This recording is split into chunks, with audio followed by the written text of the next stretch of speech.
ভাই তুই শুনলাম তুই নাকি নতুন ফোন কিনছিস? হ্যাঁ কিনেছি তো। দেখি দেখি কোথায় দেখি। হেভি সুন্দর কভারটা। এই কে ফোন করছে রে? ধর ধর ফোনটা ধর। এ কে ফোন করেছে দেখ? কে ফোন করেছে দেখ না, ধর ধর। তোর মা মনে হয়। লাউড স্পিকারে দে।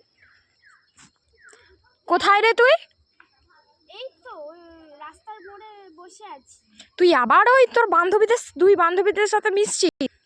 একটা তো পুরো কালো, রাত্রেবেলা দেখাও যায় না, আর একটা তো বাটকুল এলিয়েনের মতো দেখতে।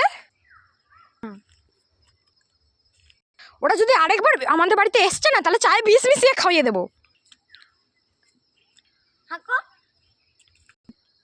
স্টার্ট। রাখো তো রাখো তো। তোরা কিছু মনে করিস না আমার মায়ের কথায়। আমি বলবো স্টার্ট। নে। তোরা কিছু মনে করিস না প্লিজ, আমার মায়ের কথা কিছু মনে করিস না। হ্যাঁ